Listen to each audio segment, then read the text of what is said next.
Selamat pagi sahabat Petra yang terkasih di dalam Tuhan Yesus Kristus. Apa kabar?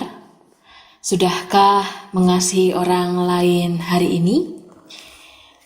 Pada saat ini tentu kita bersyukur karena kita boleh merasakan hari baru, kita boleh merasakan penyertaan Tuhan ketika kita beristirahat. Dan oleh karena itu sebelum kita akan memulai setiap aktivitas dan tugas tanggung jawab kita pada hari ini, kita akan bersama mengawalinya di dalam embun pagi siaran radio Petra 105,7 FM bersama saya Pendeta Nanda Natalia dari GKJ Wirobrajan. Pada hari ini, Jumat 8 Agustus 2025. Kita akan bersama merenungkan firman Tuhan dengan tema menjadi warga negara dan umat Tuhan, yang nanti akan didasari di dalam pembacaan Kisah Para Rasul 7 ayat 1 sampai 8. Karena itu, sahabat Petra dimanapun Anda berada, saya mengajak saudara untuk menyiapkan hati dan bersama kita meminta tuntunan Roh Kudus. Kita bersatu di dalam doa. Mari kita berdoa. Pada pagi yang baru ini Tuhan, kami datang menghadap hadirat-Mu dengan hati yang penuh syukur dan terima kasih atas nafas kehidupan yang Engkau berikan, atas perlindungan sepanjang malam, dan atas kasih setia-Mu yang tidak pernah berkesudahan. Kami percaya bahwa hari ini adalah anugerah dari Tuhan. Engkau punya rencana yang indah bagi setiap langkah kaki kami. Tuhan, pada saat ini sebelum kami melanjutkan aktivitas kami memulai hari ini, kami ingin terlebih dahulu berdiam di hadapan-Mu. Kami datang untuk berdoa dan terlebih dari itu, mendengarkan firman-Mu. Maka bukalah hati kami, agar kami sungguh-sungguh siap menerima apa yang ingin Engkau sampaikan. Tenangkan pikiran kami dari segala kesibukan, ajarlah kami untuk mendengar, bukan hanya dengan telinga, tetapi juga dengan hati yang taat dan juga terbuka. Biarlah melalui firman yang akan kami dengar nanti, hidup kami dibentuk dan diarahkan kembali sesuai dengan kehendak-Mu. Terima kasih Tuhan, inilah doa kami. Kami siap untuk menyambut sabda kebenaran firman-Mu. Amin. Sahabat Petra terkasih, mari kita membuka Alkitab kita yang terambil dari Kisah Para Rasul 7 ayat 1 sampai 8. Saya ulangi, Kisah Para Rasul 7 ayat 1 sampai 8. Saya akan membacakan melalui Alkitab terjemahan baru yang kedua. Kisah Para Rasul 7 ayat 1 sampai 8 yang demikian. Kata imam besar, "Benarkah demikian?" Jawab Stefanus, "Saudara-saudara dan bapak-bapak, dengarkanlah. Allah yang Maha Mulia telah menampakkan dirinya kepada bapa leluhur kita Abraham, ketika ia masih di Mesopotamia, sebelum ia menetap di Haran, dan berfirman kepadanya, 'Keluarlah dari negerimu dan dari sana, saudaramu, dan pergilah ke negeri yang akan kutunjukkan kepadamu.' Lalu keluarlah ia dari negeri orang Kasdim, lalu menetap di Haran. Setelah ayahnya meninggal, Allah menyuruh dia pindah dari situ ke tanah ini, tempat kamu tinggal sekarang. Di situ Allah tidak memberikan milik pusaka kepadanya, bahkan setapak tanah pun tidak, tetapi ia berjanji akan memberikan tanah itu kepadanya menjadi miliknya dan milik keturunannya, walaupun pada waktu itu ia tidak mempunyai anak. Beginilah firman Allah, bahwa keturunannya akan menjadi pendatang di negeri asing. Mereka akan diperbudak dan dianiaya 400 tahun lamanya. Namun bangsa yang akan memperbudak mereka itu akan kuhukum. Demikian firman Allah. Dan sesudah itu mereka akan keluar dari situ dan beribadah kepadaku di tempat ini. Lalu Allah memberikan kepadanya perjanjian sunat. Demikianlah Abraham mempunyai anak Ishak, lalu menyunatkannya pada hari yang ke-8. Ishak mempunyai anak Yakub, dan dari Yakub berasal ke-12 bapa leluhur kita. Demikianlah firman Tuhan, berbahagialah setiap kita yang mendengarkan firman Allah dan yang memeliharanya. Haleluya. Sahabat peta terkasih, kita di bulan Agustus sudah masuk hari-hari menjelang kemerdekaan. Biasanya kita melihat banyak rumah dan kendaraan itu memasang bendera merah putih. Sebagai apa? Sebagai wujud cinta tanah air. Tapi nampaknya kalau kita memperhatikan akhir-akhir ini, justru kita melihat ada sebuah fenomena yang cukup unik. Bahwa ternyata ada sebagian orang yang mengibarkan bendera bajak laut One Piece begitu ya. Sebagai simbol dari dunia fiksi Jepang sebenarnya. Sebagian orang mungkin hanya menganggap ini bagian dari tren hiburan. Tapi sebagian lain juga melihatnya sebagai sebuah sindiran diam-diam terhadap kondisi negeri kita saat ini.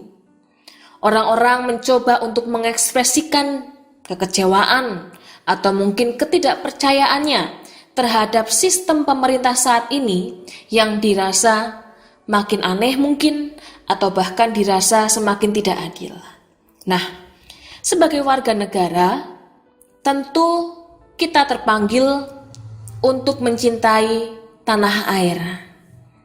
Namun cinta itu ternyata tidak selalu hadir dalam bentuk pujian atau perayaan. Kadang cinta hadir dalam bentuk keprihatinan, pertanyaan, atau bahkan kegelisahan.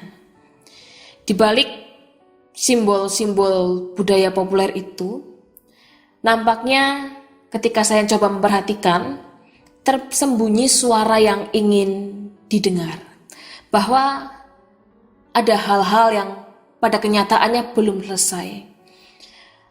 Ada kerinduan dari masyarakat akan negeri yang lebih adil, lebih manusiawi, dan lebih layak untuk disebut sebagai rumah bersama. Namun pada hari ini, saudara terkasih, di dalam tema kita diingatkan bahwa sebagai umat Tuhan, kita diajak untuk tidak berhenti pada rasa kecewa. Kita juga tidak dipanggil untuk membalas kekacauan dengan kekacauan atau kemarahan dengan kemarahan. Kita justru dipanggil untuk membawa terang, menjadi saksi bahwa ternyata sekalipun mungkin kondisinya pada saat ini kehidupan negara kita berat, tetapi masih ada harapan, dan bahwa iman tetap bisa hidup di tengah situasi yang belum ideal. Saya rasa inilah yang dihidupi oleh Abraham, tokoh yang diangkat oleh Stefanus dalam pembelaannya, di dalam Kisah Para Rasul 7 ayat 1-8 yang telah kita simak tadi.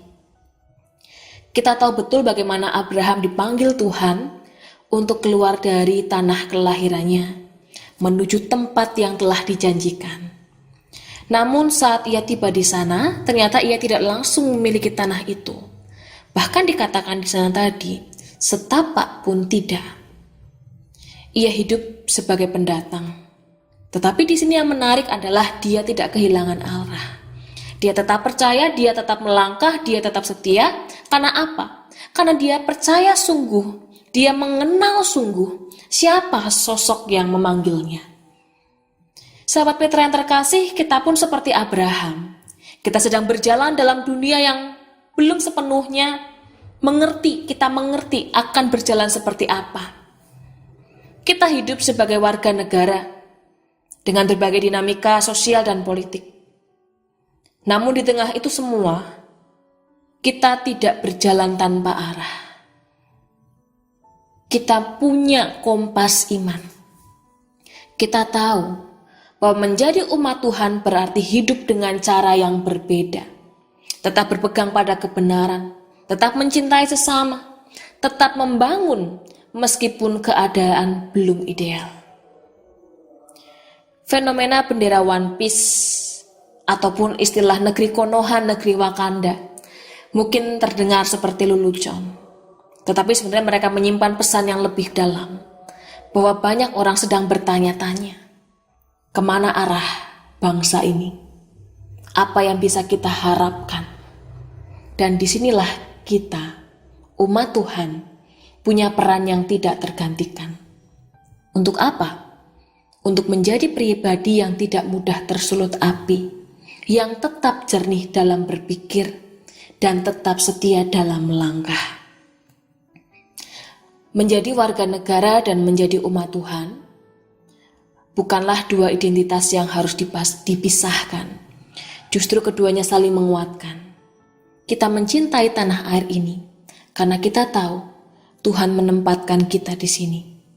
Dan kita menghidupi iman kita justru melalui kehidupan nyata di tengah masyarakat, di tengah bangsa, dan di tengah dunia yang sedang bergumul. Seperti Abraham, kita mungkin belum melihat semua janji itu tergenapi. Tetapi kita diajak untuk tetap percaya, karena Allah yang memanggil kita adalah Allah yang setia. Amin. Tuhan memberkati. Mari kita bersatu di dalam doa. Terima kasih Tuhan untuk firman yang pada saat ini boleh kami dengarkan.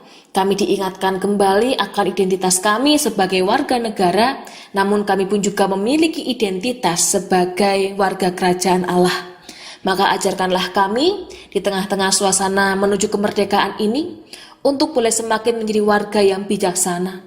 Kami tidak tersulut oleh api-api amarah ketika mungkin kami kecewa dengan hal-hal yang ada di sekitar kami, ketika harapan sebagai rakyat belum semua terpenuhi oleh pemerintah. Namun ajarkan kami Tuhan untuk boleh senantiasa memiliki hati yang terang, kami memiliki pikiran yang selalu jernih dan tidak mudah tersulut oleh api amarah.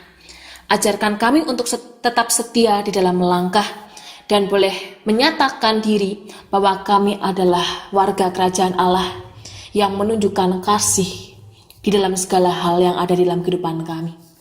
Pada saat ini Tuhan, kami anak-anak-Mu akan memulai aktivitas kami akan memulai kehidupan kami, setiap tugas tanggung jawab kami. Kami mohon penyertaan Tuhan. Kami mohon perlindungan Tuhan, sehingga segala hal yang pada hari ini akan kami lewati, akan kami jalani, semuanya tetap dalam perlindungan Tuhan. Terima kasih Tuhan, inilah doa kami. Pada akhirnya kami ingin menyerahkan hidup kami ke dalam tangan pengasihan-Mu. Kami mohon ampun untuk setiap dosa dan kesalahan kami. Doa yang jauh dari sempurna ini kami panjatkan. Hanya di dalam nama Tuhan Yesus Kristus kami berdoa dan mengucap syukur. Amin. Sahabat Petra, kini tiba saatnya bagi kita akan memulai aktivitas kita dan kita pun juga akan mengakhiri embun pagi pada hari ini. Maka kini terimalah berkat dari Tuhan. Tuhan memberkati engkau dan melindungi engkau. Tuhan minari engkau dengan wajahnya dan memberi engkau kasih karunia. Tuhan menghadapkan wajahnya kepadamu dan memberi engkau damai sejahtera. Amin. Demikian sahabat Petra, kebersamaan kita di dalam Embun Pagi Radio Petra 105,7 FM, edisi Jumat 8 Agustus 2025. Saya mohon maaf jika ada tutur kata yang tidak berkenan. Akhirnya saya Pendeta Nanda Natalia dari GKJ Wirobrajan mohon pamit undur diri. Selamat mengasihi orang lain hari ini. Tuhan Yesus memberkati. Amin.